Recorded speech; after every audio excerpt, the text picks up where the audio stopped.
In this lecture for Module 3, I want to focus on Chapter 5 from Whitehead's Science and the Modern World, the Romantic Reaction.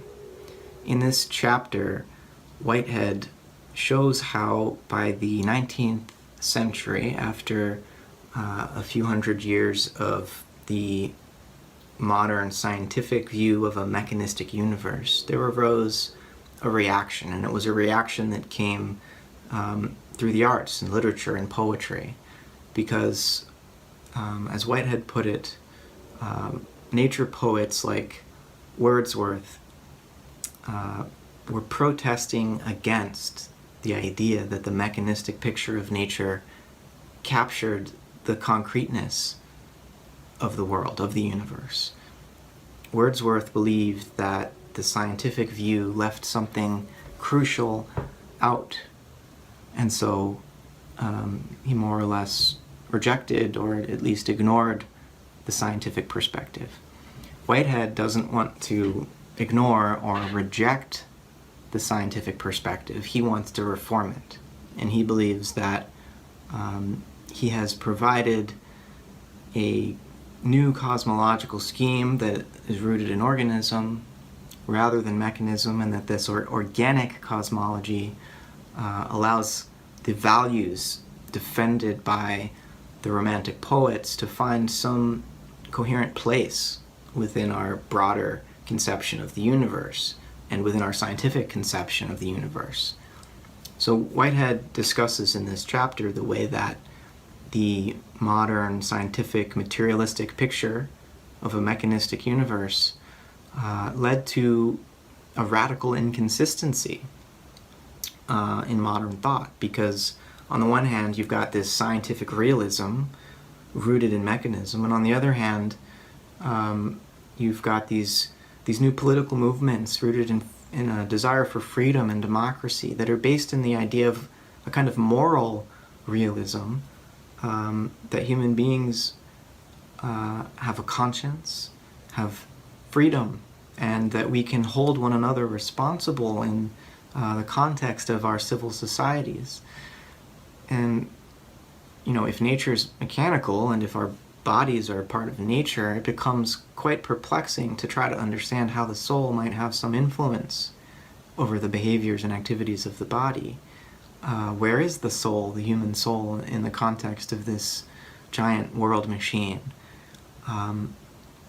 For Whitehead, this was the great perplexity haunting the modern world.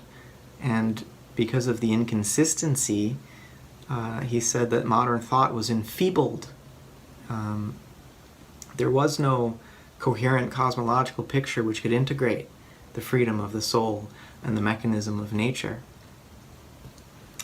Whitehead will refer to Tennyson's poem In Memoriam early in his chapter as an example of the perplexity and the muddledness that many 19th century thinkers had in regard to this contradiction. Tennyson is still trying to hold tight to a religious orientation, but in his poem, and I'm going to read a few stanzas here, you can see his struggle to both acknowledge what scientific materialism has purported to have revealed about the nature of the universe, and at the same time that he wants to remain faithful to a religious conception of the world. So I'm going to read this, and then I want to show how it relates very much to Immanuel Kant's transcendental philosophy. Kant did try to offer some coherent understanding of how there could at the same time be a mechanical nature and a free self-determining soul. But as I'll also try to spell out, that compromise, the Kantian compromise, if you will, ends up being just as incoherent as any other view to emerge in this perplexing modern period. So Tennyson writes, "Strong Son of God, immortal love, whom we that have not seen thy face, by faith and faith alone embrace, believing where we cannot prove. Thine are these orbs of light and shade. Thou madest life in man and brute. Thou madest death. And lo, thy foot is on the skull which thou hast made. Thou wilt not leave us in the dust. Thou madest man, he knows not why. He thinks he was not made to die. And thou hast made him. Thou art just. Thou seemest human and divine, the highest, holiest manhood thou. Our wills are ours, we know not how. Our wills are ours to make them thine. Our little systems have their day. They have their day and cease to be. They are but broken lights of thee, and thou, O Lord, art more than they. We have but faith. We cannot know. For knowledge is of things we see, and yet we trust it comes from thee, a beam in darkness, let it grow. Let knowledge grow from more to more, but more of reverence in us dwell, that mind and soul, according well, may make one music as before, but vaster. We are fools and slight, we mock thee when we do not fear, but help thy foolish ones to bear, help thy vain worlds to bear thy light. So those are the first several stanzas from Tennyson's long poem, In Memoriam. Later in this poem, he'll say that he'll refer to the way that the stars blindly run, as Whitehead will quote. It's also in this poem that famous phrase that nature is red tooth and claw was first articulated. And this poem was published before Darwin's theory of evolution became popular, before Darwin published The Origin of Species, but it was immediately seized upon as the proper description of the Darwinian view of nature, right, as red tooth and claw. So Tennyson is struggling with this modern perplexity in this poem, and what he has to say about the relationship between faith and knowledge, it really reminded me of Kant and what he says in the preface to the Critique of Pure Reason, where Kant says that he was forced to limit knowledge in order to make room for faith. And what he means by that is that with his transcendental method of philosophy, he limited scientific knowledge to the realm of phenomena, and said that what lies beyond phenomena, beyond the realm of appearances, is something he called noumenal, the things in themselves, and we can have no knowledge of those things. And Kant would refer both to the moral law within him and to the starry heavens above him as examples of the sublime, the way that beyond our phenomenal experience, beyond the realm of appearances, there is an infinite beyond and an infinite within. And because science, according to Kant, can know nothing about these twin infinites, it preserves some space for faith, preserves some room for religion. It's not the kind of religion that we could have metaphysical knowledge about, right? After Kant, if we accept the Kantian compromise, if you will, between scientific knowledge and religious faith, there is no more theology, really. We can't have knowledge of God. We can't really have knowledge of the soul either, because freedom is not a category of our understanding. It's not something that our mind can grasp according to the mechanical principles that it uses to grasp the natural world. Kant revolutionized the way that philosophers had been conceiving of the mind's relationship to reality.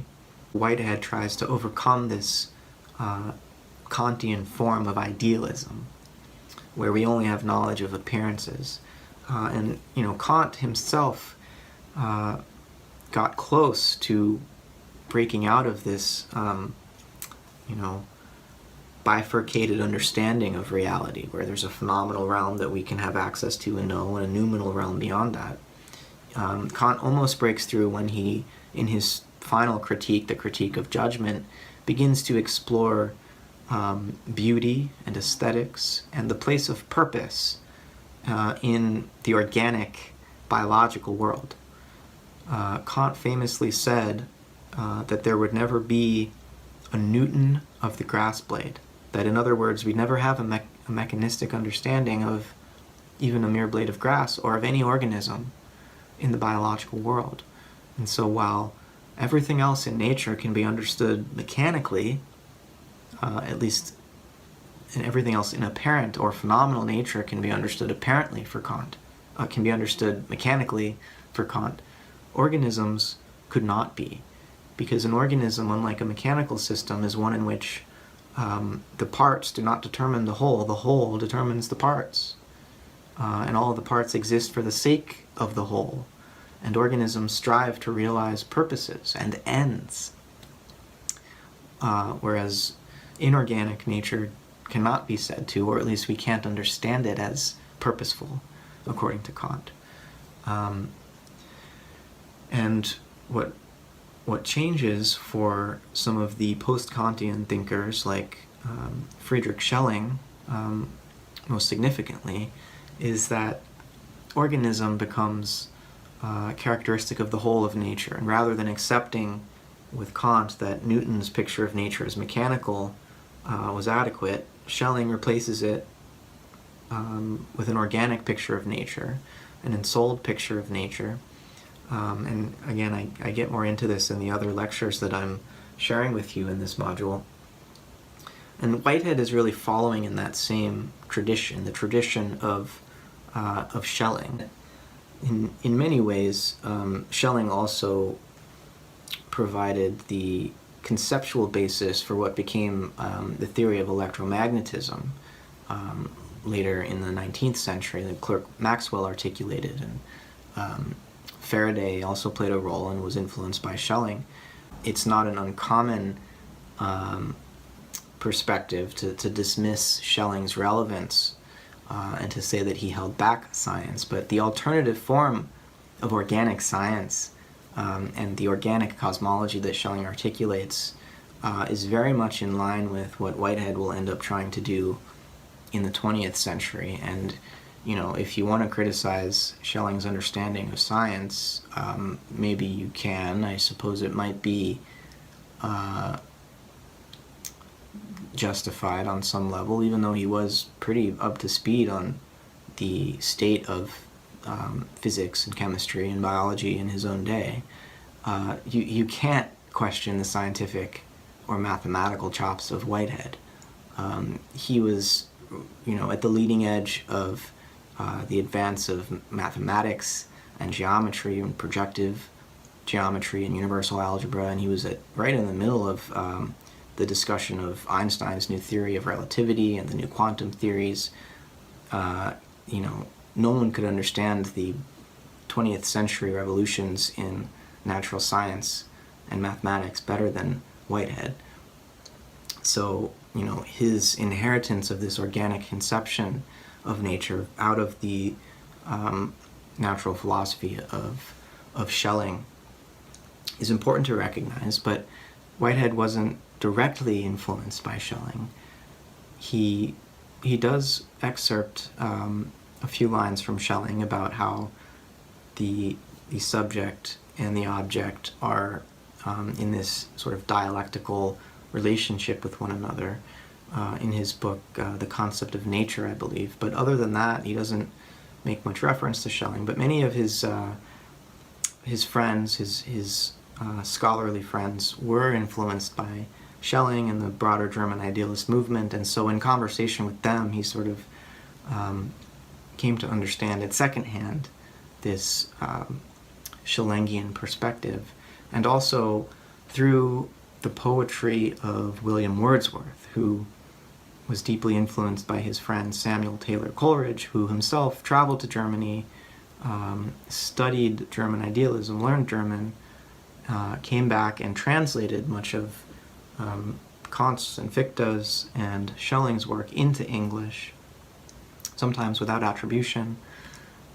Schelling forgave him for that because he appreciated how insightfully Coleridge was translating his ideas, Schelling's ideas, into English. But it was through Coleridge's appropriation of Schelling and Coleridge's influence on Wordsworth that Whitehead, sort of in a circuitous way, had these organic ideas fed into him, into his thought.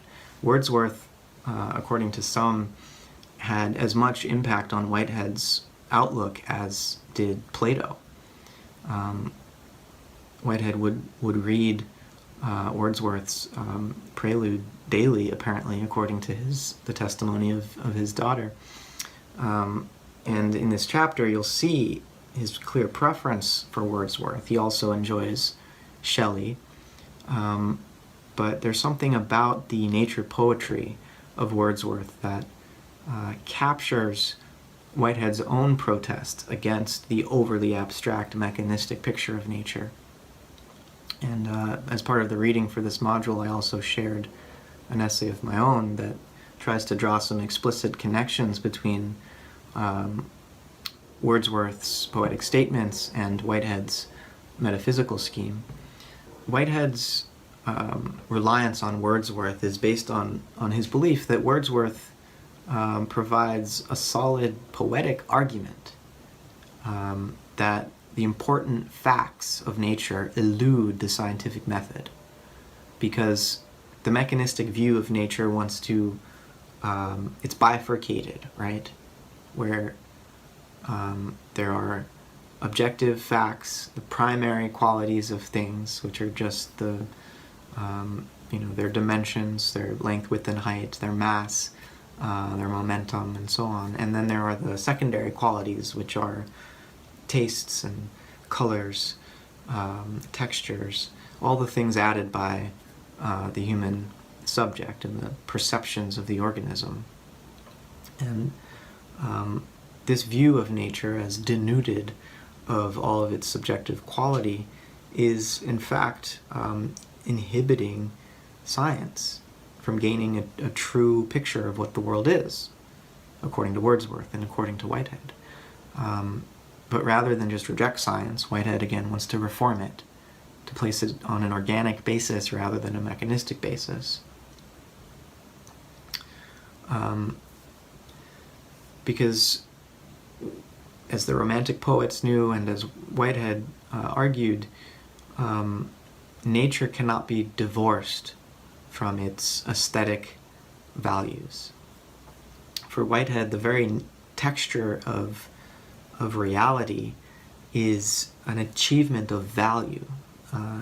Every fact in nature is also the achievement of a value.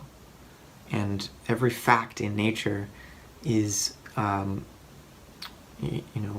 result of an actual occasion of experience, right? So as we've discussed already in prior modules, experience pervades the natural world for Whitehead, and the fact that there is anything in particular at all is the result of some form of aesthetic harmony or achievement of value that allows the thing to endure as what it is. So Whitehead will say that value is the word I use for the intrinsic reality of an event. His view of nature as composed of a series of interlocking events and as an evolutionary adventure is his way of accounting for where the order of nature comes from. And he'll point out towards the end of this chapter that to just say that God provides the order of nature is it's a lack of effort on behalf of rationality to provide a more legitimate explanation. It's too easy. And what Whitehead says is that, and I quote, "We have to search whether nature does not in its very being show itself as self-explanatory. By this I mean," he continues, "that the sheer statement of what things are may contain elements explanatory of why they are." Right? And he then goes on to say that the general aspect of nature is that of evolutionary expansiveness. What nature is an expansionary evolutionary process.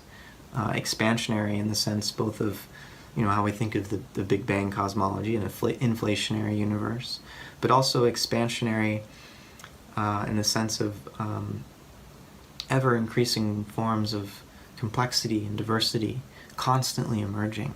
And the universe is an unending creative expression that builds on itself, right?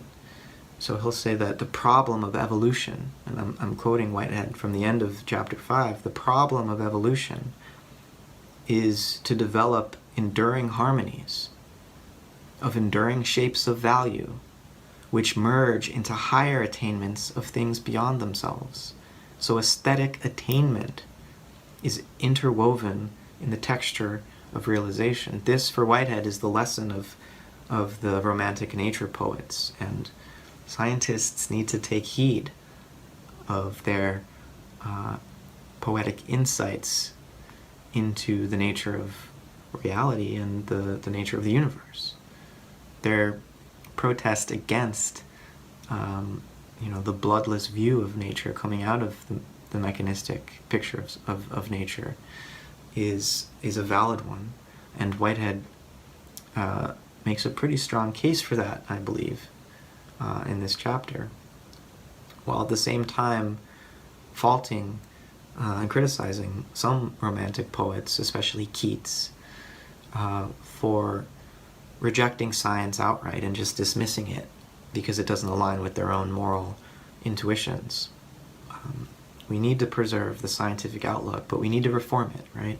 And that's the challenge that Whitehead is calling himself to meet.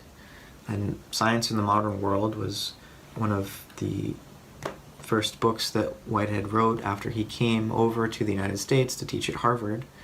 And it's after this book that he really began work in earnest on his magnum opus, Process and Reality, where the full complexity of his novel cosmological scheme is articulated. I want to also just briefly talk a bit about how Whitehead mentions, he doesn't call them this yet, but eternal objects. He discusses eternality, and his example of the way that eternality participates in the temporality of nature is color. Right? He says, a color is eternal. It haunts time like a spirit. It comes and it goes. But where it comes, it is the same color. It neither survives nor does it live.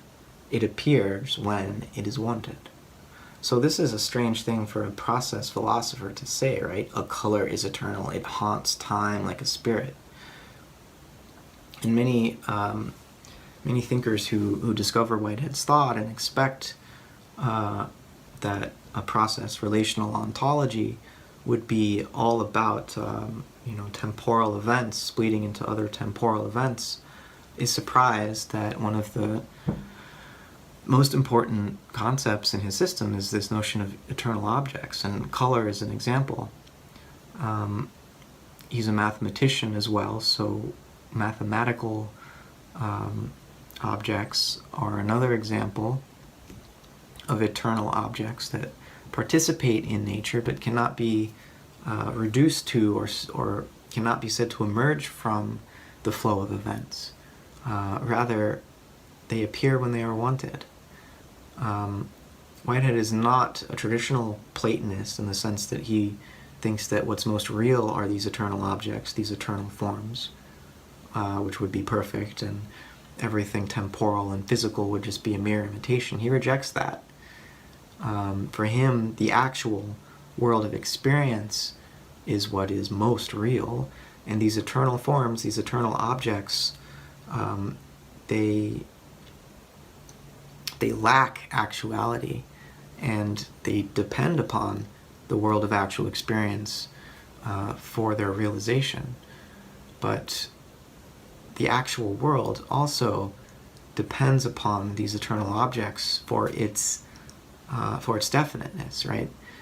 So when we refer to the color yellow, we experience the same shade of yellow across multiple events, right?